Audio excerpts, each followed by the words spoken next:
Agora, voltando a João capítulo 8, nos versículos 9 e 10, diz assim, eu vou ler na versão que estou em minhas mãos, que é a King James, e você, se não trouxe a Bíblia, pode acompanhar sem problema algum nessa versão que aparece na tela, que é a NVI. E diz assim, então aqueles que ouviram isso, sendo convencidos por suas consciências, foram se retirando um por um, começando pelos mais velhos até o último. Jesus foi deixado só, e a mulher ficou em pé onde estava. Quando Jesus se ergueu, não vendo a ninguém mais além da mulher, disse a ela, mulher, onde estão aqueles teus acusadores? Ninguém te condenou. Versículo de número 11. Disse ela, ninguém, Senhor. E assim lhe disse Jesus, nem eu te condeno, pois pode ir e não peques mais. A um passo do perdão, a um passo do perdão. Essa é uma das histórias mais conhecidas, não apenas no nicho cristão, mas por motivo até mesmo de novelas. Eu acredito que uma boa parte da sociedade, mesmo não sendo cristã, já ouviu falar dessa história, e essa história é da mulher adúltera. E eu quero, como introdução, relembrá-los de algumas coisas aqui muito importantes. Jesus estava em uma pegada anunciando o reino de Deus, e com isso várias pessoas estavam se levantando, se opondo àquilo que ele estava ensinando, principalmente aqueles que eram conhecedores da lei, que se chamavam, dois grupos, no mínimo, que se chamavam fariseus e escribas. Esses dois grupos buscavam de todas as formas encontrar uma vírgula de erro em Jesus para que pudesse não apenas falar, mas comprovar que as atitudes dele não eram atitudes de Deus, e buscavam isso em todo o tempo. Estavam ali no meio dos discípulos, estavam no meio de todos os ajuntamentos daquelas pessoas que estavam querendo ser libertas, estavam querendo ser curadas.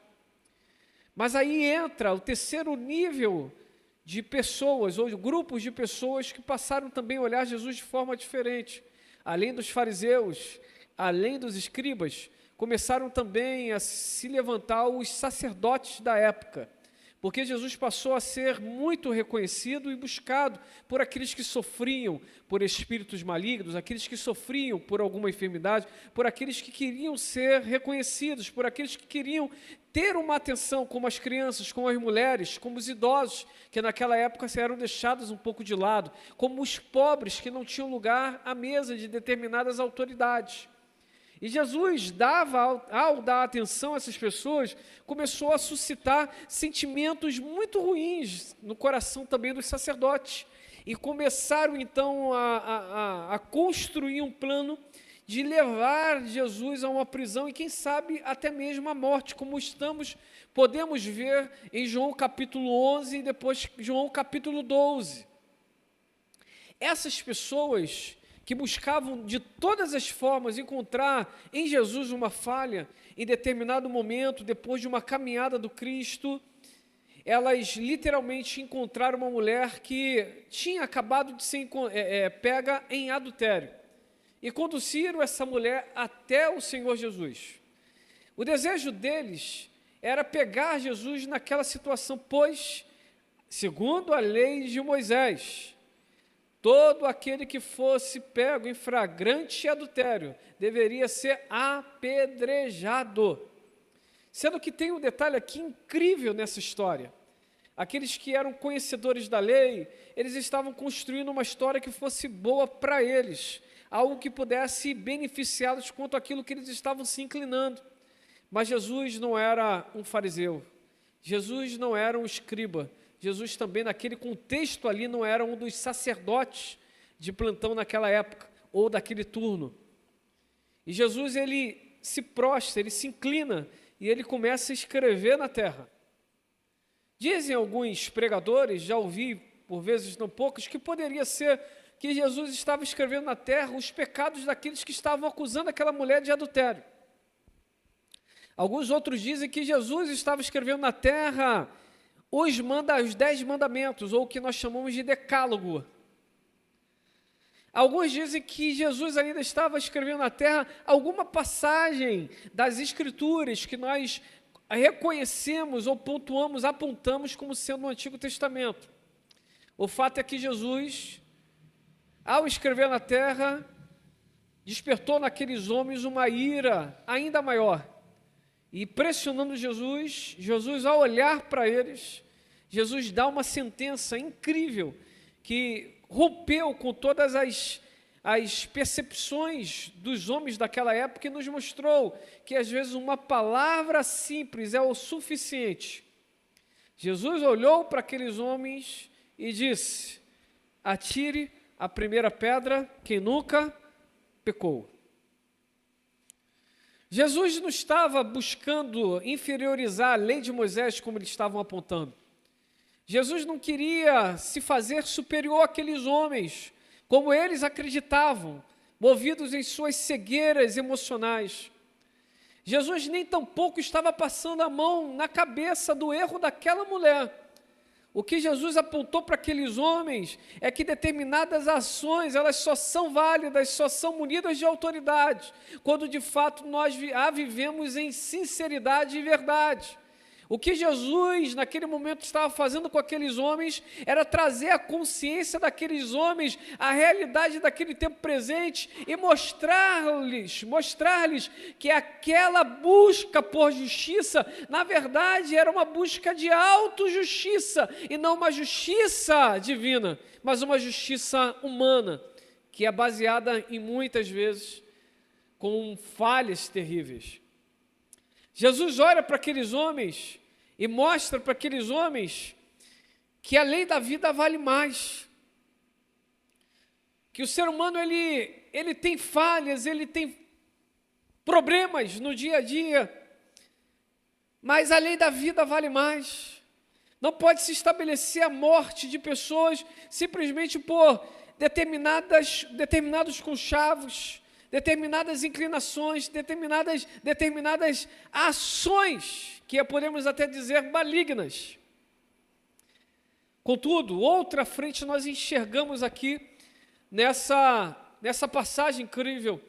Essa mulher foi conduzida como aquela que foi pega em flagrante adultério. Eu não sei vocês quando entendem sobre flagrante adultério, mas eu acredito firmemente que esse termo significa dizer que no ato, essa mulher foi aprisionada. No ato, essa mulher foi retirada. Mas eu quero que vocês pensem em algo. Se era um adultério, é possível a pessoa adulterar com ela mesma? Então me parece que naquele momento ali estava faltando uma outra pessoa. A mulher foi apontada como um pivô. A mulher foi lançada como uma grande pecadora. A pergunta que se faz é: se é adultério, ou essa mulher era casada e o marido não estava ali, e nesse contexto é pouco provável, ou o homem que ela estava era casado, e ele tinha uma boa influência com aqueles que pegaram essa mulher, e aqueles fingiram de cego para o homem que estava com essa mulher, e decidiram colocar a mulher como bode expiatório. Me parece que pelo contexto, diante de todos os conchavos que esse grupo de autoridades desenvolvia naquela época, a probabilidade era que não era a mulher a casada, mas era o homem que ela estava se relacionando que era casado. E somente ela foi levada para o julgamento, quando na verdade a lei de Moisés diz que não era apenas a mulher que foi pega em flagrante adultério, mas as pessoas que foram pegas em flagrante adultério deveriam ser levadas para julgamento.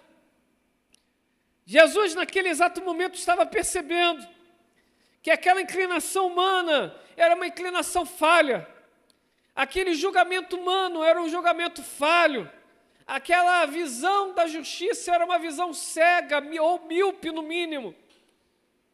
Estava ali explicitamente A demonstração que os homens podem se criar situações, podem se criar laços para alcançar aquilo que eles desejam. Os homens conseguem manipular determinadas situações em prol dos seus próprios benefícios. Terceira vertente que chegamos nessa introdução é que, se Jesus dissesse, deixa essa mulher embora, eles diriam então que Jesus não estava julgando conforme a lei de Moisés, porque ela merecia a morte. Se Jesus perguntasse, cadê a outra pessoa que está aqui? Então daria a entender que Jesus estava colocando no fogo a uma pessoa que sequer foi citada na situação. É como se ele estivesse buscando, então, uma justiça do todo, quando na verdade poderia livrar pelo menos um. E ele poderia cair em descrédito com todo o público que estava ali o ouvindo. Primeiro, ele cairia em descrédito com as autoridades do tempo. Se falasse, deixa essa mulher embora, iria ferir a lei de Moisés. Então as autoridades diriam, está vendo? Ele não está cumprindo a lei de Moisés. Mas se ele também falasse, cadê o homem que estava com essa mulher? Aquela população que já era ferida, aquela população que já era castigada, aquela população que já era perseguida, poderia dizer, meu Deus, ele entregou o homem também para a morte. E ele ficaria mal com a população. Terceiro, e aí é o mais extraordinário diante de toda essa construção incrível, que primeiro, ele ficaria mal com Moisés e automaticamente as autoridades falariam, olha, é isso. Segundo, que ele ficaria mal com a população. Terceiro, a gente consegue enxergar aqui, literalmente, que se ele não tomasse a atitude que ele tomou, diriam que ele era um omisso. E ele não poderia ser um mestre. Não poderia ser um guia. Não poderia ser alguém que estava ali conduzindo aquele povo. Colocaram Jesus em uma situação complicada e para pegar em Jesus arrastaram uma mulher que não era inocente, que não era a pessoa mais pura do tempo, mas que estavam buscando nessa mulher um ponto para pegar uma outra pessoa, que neste caso era Jesus, a um passo do perdão. Essa mulher foi conduzida para todo esse julgamento público. E ela foi exposta. As intimidades dela foram colocadas sobre a mesa. A autoridade de Jesus, naquele momento, começou a ser explicitamente questionada. Todo o avanço de Jesus, conforme o povo assim observava, estava ali em queixa, porque as pessoas estavam tentando invalidar o discurso do Cristo. Estavam ali buscando uma possibilidade. Contudo, nessa noite, eu quero pontuar justamente isso. Em vários momentos, nós, a nossa respectiva casa, a nossa respectiva família, quem sabe ainda a nossa respectiva empresa, diante de alguma situação pode ser conduzida a um julgamento, a um problema sério, a uma situação em que possa levar-nos à morte, ou quem sabe tentar e simplesmente validar um discurso tão maravilhoso que era da salvação de todos os homens. Mas, primeiro ponto, o que os homens não sabem, por favor, receba isso, é que Deus não vê como o homem vê. O Deus não vê como o homem vê. O homem vê uma visão embaçada. O homem enxerga algo não muito claro, mas Deus enxerga tudo perfeitamente. Um dia, Samuel foi levado à casa de Jessé para ungir o novo rei de Israel. E Samuel tinha uma visão de um homem. E quando viu o filho mais velho, ele disse, é esse. E Deus disse, não é esse. Então veio outro filho, e ele disse, é esse. E Deus disse, não é esse. E passaram quase que todos os filhos. E Samuel, em seu coração, conforme a sua visão, dizia, é esse. E Deus dizia, não é esse. Quando passaram quase todos os filhos, já não tinha mais conhecimento de nenhum outro filho de Jessé. Então Samuel pergunta, tem algum outro?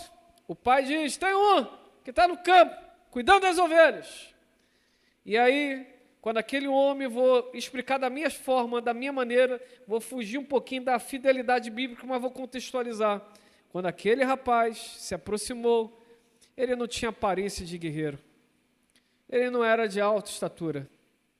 O cabelo dele era um cabelo diferente de um guerreiro. A aparência dele era uma aparência dócil. Ele era um cuidador de ovelhas. Ele era o marmiteiro oficial da família. Mas quando Samuel olhou para aquele homem, Deus ensinou para Samuel que o homem vê embaçado, mas ele vê claramente. Ele olhou para Davi e teve no coração a certeza, mediante a confirmação de Deus, que diante dele estava o novo rei de Israel. Deus nos mostra que Ele não vê como os homens veem. Ele não enxerga como os homens enxergam. Os homens enxergam embaçado, mas Deus enxerga claramente. Você está nas mãos de Deus. 2.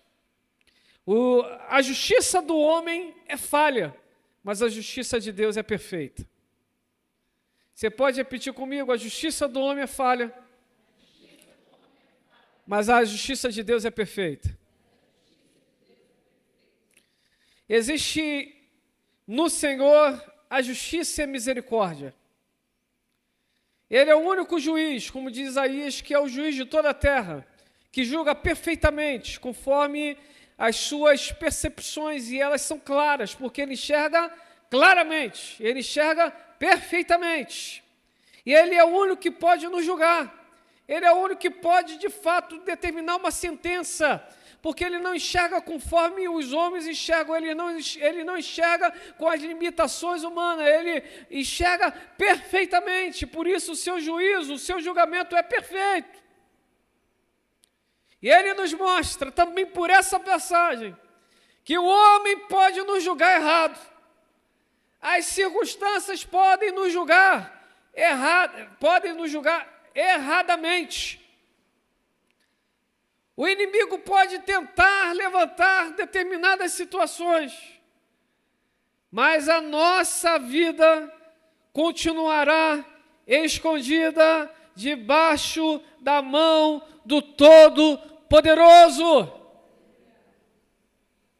Um dia Davi errou, e ele podia pensar em quem poderia ser entregue. Ele fez um censo que não era para fazer, ele fez a contabilização do povo, o coração dele se alegrou e se engrandeceu, e o problema não foi o contar o povo, foi aquilo que estava no coração de Davi, o orgulho, a prepotência, e ele deveria ser julgado. E um dia conversou com Deus, e aí? Ele falou, prefiro ser julgado por Deus, porque o juízo é real, mas a misericórdia dura para sempre. Melhor cair na mão de Deus do que cair na mão dos homens, porque os homens julgam conforme a inclinação do coração deles, mas Deus julga perfeitamente, e quando Ele percebe que arrependimento é aplicado a pomada da misericórdia na ferida que foi aberta. Por isso que o profeta diz, aquele que faz a ferida é o mesmo que a cicatriza. Antes é melhor cair nas mãos de Deus do que na mão dos homens. Os homens são rancorosos, os homens são vingativos, os homens são maldosos, mas Deus é justo. O que esses homens não sabiam, meu Deus, aleluia, que eles estavam conduzindo aquela mulher para serem julgada, não como mestre, como eles se autodenominavam, não como líder, como eles se propagavam, mas eles estavam levando aquela mulher diretamente ao Deus Todo-Poderoso, que estava encarnado, Era Deus homem, Jesus Cristo, não é uma emanação de Deus, não é um segundo Deus, Jesus é Deus. Ali estava Jesus sendo 100% Deus, não apenas enxergando perfeitamente, mas também julgando perfeitamente. 3, e último, nós conseguimos perceber claramente que, primeiro, Deus não vê como os homens veem. Segundo, o julgamento do homem é falho, mas de Deus é perfeito. Terceiro, Deus sempre derrama a misericórdia em todos os corações que clamam por Ele. Deus sempre derrama a misericórdia. O homem não tem misericórdia, mas Deus tem misericórdia. Você pode ter sido conduzido por um erro diante do julgamento, mas se você inclinar, se você buscar o batismo do arrependimento, se você se humilhar, meu Deus, obrigado, Espírito Santo. A Bíblia diz em Tiago: humilhai-vos perante a potente mão do Senhor, e Ele, ao seu tempo, vos exaltará. Quando nós nos humilhamos diante de Deus, Ele nos corrige, porque como diz em Provérbios, Ele açoita e corrige a todos o quanto Ele ama.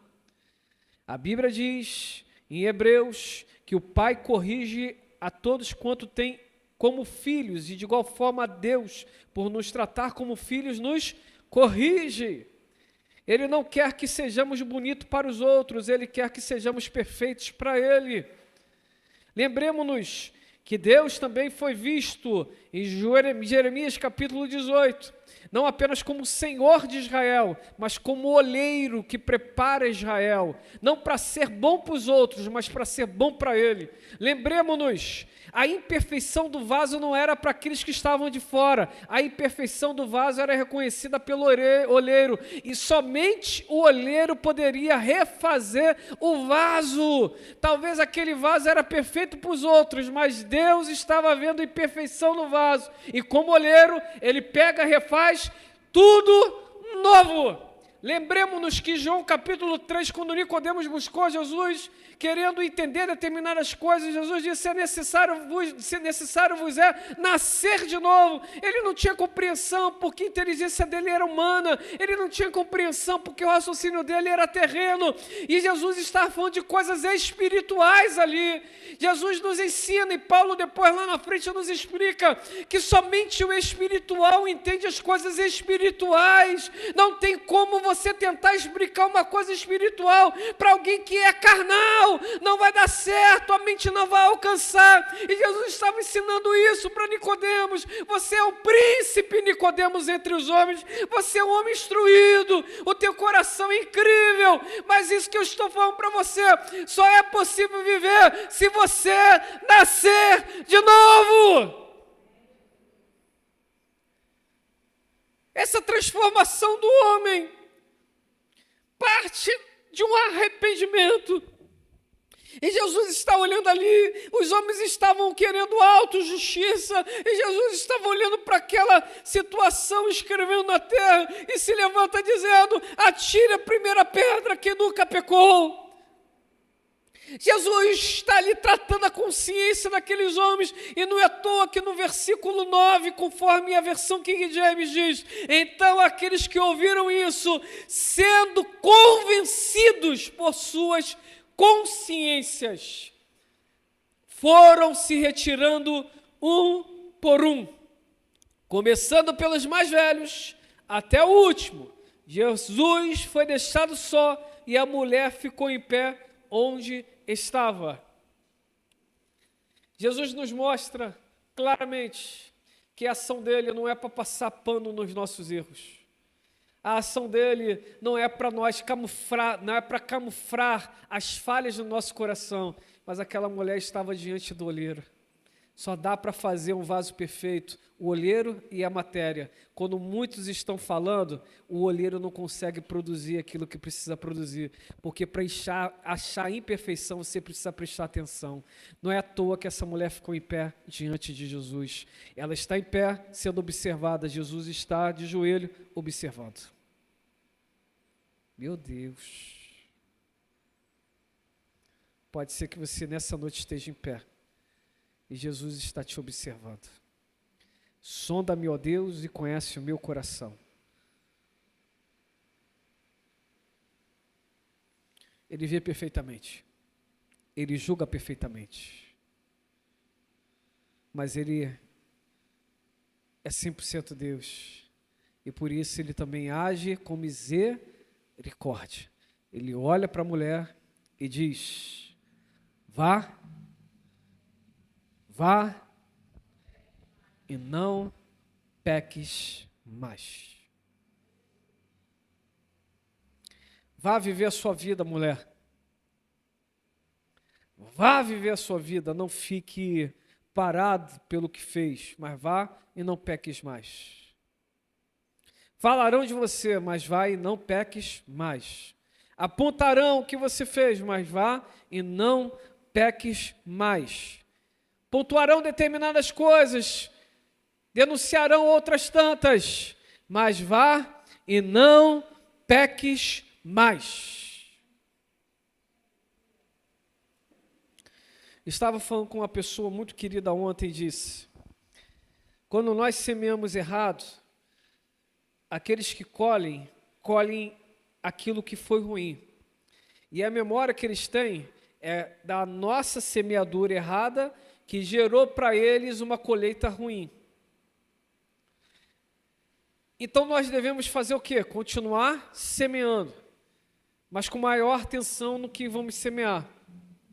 E por isso, se a terra produz no tempo certo o fruto daquelas sementes semeadas, se a nossa primeira semeadura não foi boa, nós precisamos, depois que há a colheita, trabalhar a terra e semear mais uma vez.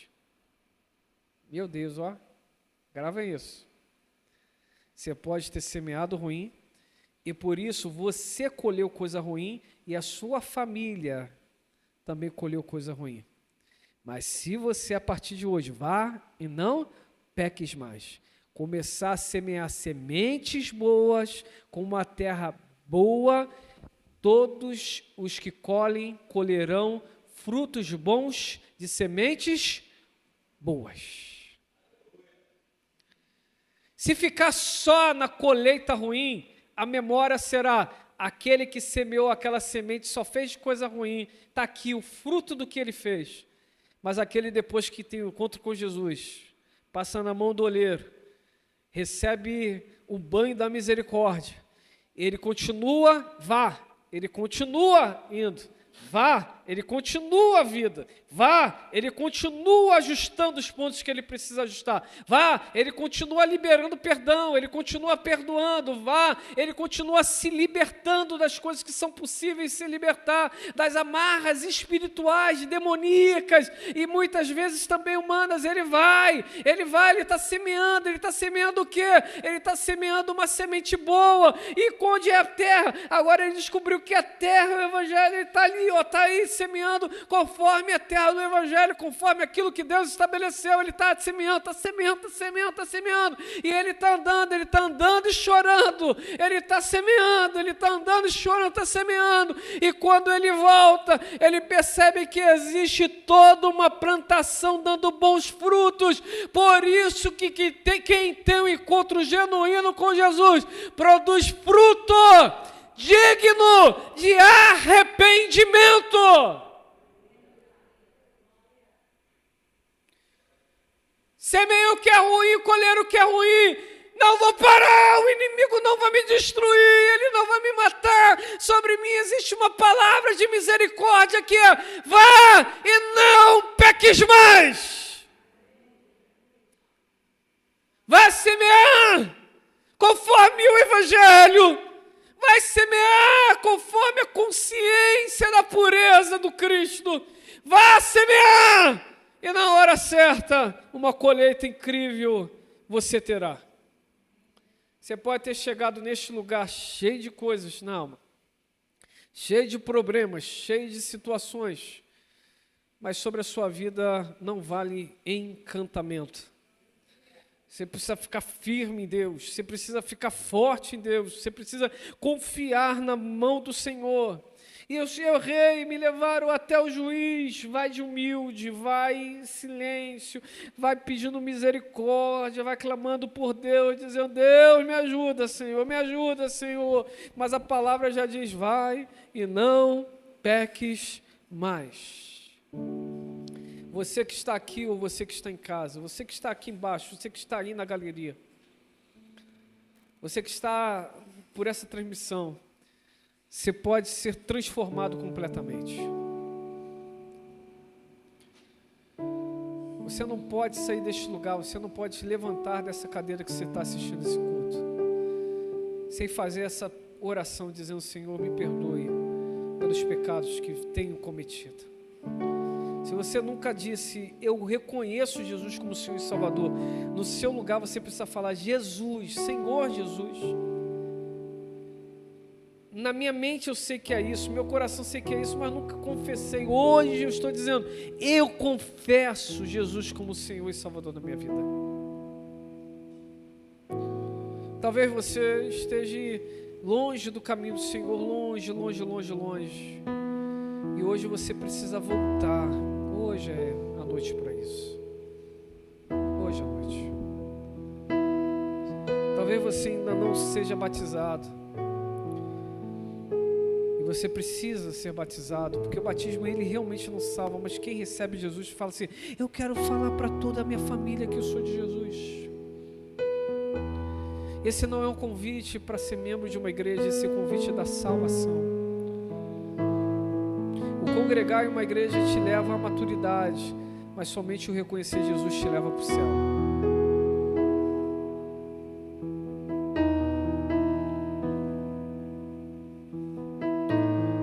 Para que Deus possa continuar ministrando ao seu coração essa mensagem.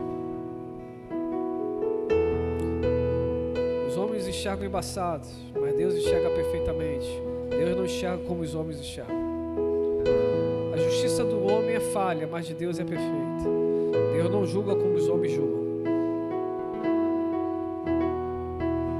Os homens pedem morte, mas Deus derrama misericórdia. Receba do bálsamo da misericórdia na sua vida nessa noite. Vá e não peques mais. Eu quero orar nesse momento.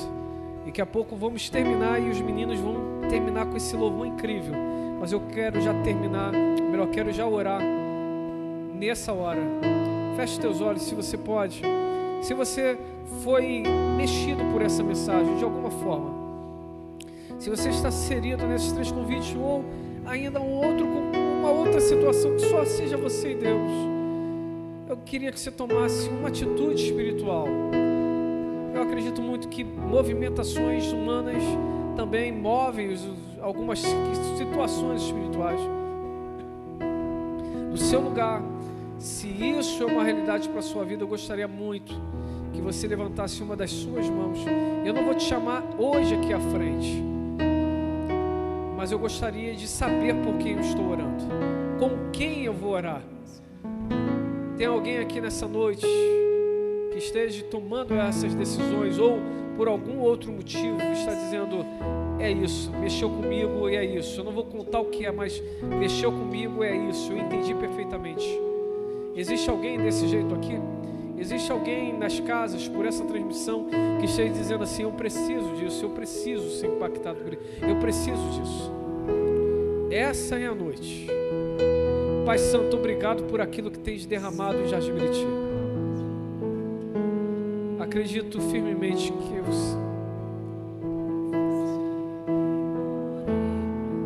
a obra que o Senhor começou, o Senhor é fiel para completá-la.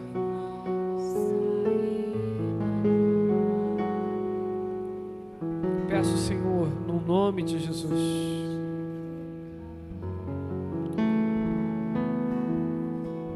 assim como a igreja de Atos dos Apóstolos vivia. Milagres extraordinários, derramamento do Espírito Santo. Nós te pedimos, Senhor, por favor,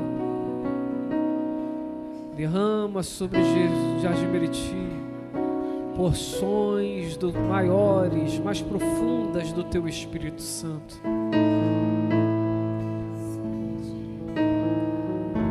Leve Jardim Meriti, Senhor, em lugares que nenhum homem um dia pensou. Pelas suas ondas de amor, Senhor, encha-nos com disposição de propagação do Teu Evangelho, como em Atos dos Apóstolos, capítulo 2. Que as pessoas nos ouçam falar das grandezas de Deus. Que a nossa mensagem aponte para Deus. Que as nossas atitudes apontem para Deus. E que vidas sejam transformadas, Senhor. Seja com esta casa, seja com todos os discípulos e discípulas desta casa, homens e mulheres, crianças. Seja com todos que servem. Que a Tua boa mão possa nos levar a lugares mais profundos em intimidade contigo. Peço, Senhor, quebra as amarras de Satanás sobre a vida de tantos que talvez nesse exato momento estejam ouvindo esse culto. Que sejam anuladas as ações do diabo e que o Teu povo possa ser livre, que se cumpra o que está escrito em João 8. Se, pois, o Filho vos libertar, verdadeiramente sereis livres.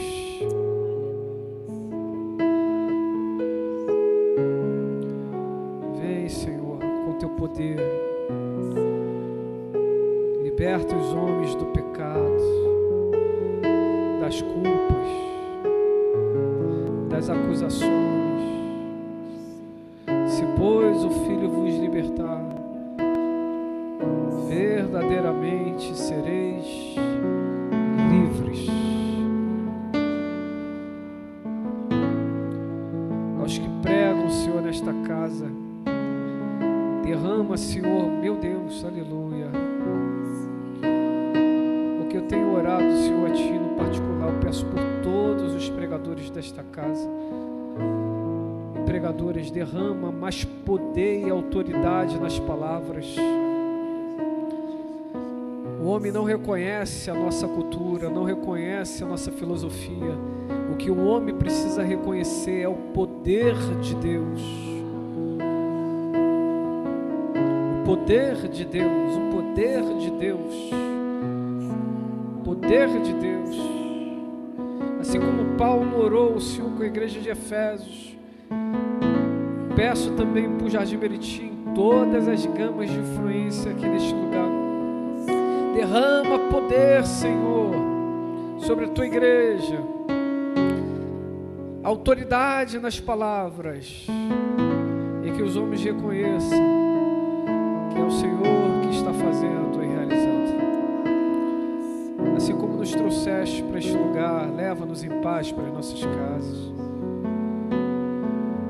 Assim, Senhor, como essa mulher recebeu perdão, ela estava a um passo da morte pelos homens, mas em Ti ela estava a um passo do perdão. Assim como derramaste perdão sobre essa mulher, que o Teu perdão também tome, Senhor, todos neste lugar, que possamos amar como Jesus ama e que possamos perdoar como Jesus perdoa. Tenhamos uma noite em paz, pelo amor de Deus, nosso Pai, a graça salvadora do nosso Senhor e Salvador Jesus Cristo, assim como a comunhão e a consolação do Espírito do Senhor, esteja sobre a igreja do Senhor espalhada na face da terra, esteja sobre a igreja do Senhor reunida aqui nesta casa de oração, não só hoje, mas para todo sempre, e todos que acreditam digam, enquanto o ministério está a ministrar essa música, fale com o teu irmão, de repente você chegou, ninguém estava. Não sai daqui sem antes profetizar, abençoar a vida do seu irmão. Vamos em Deus, vamos em paz.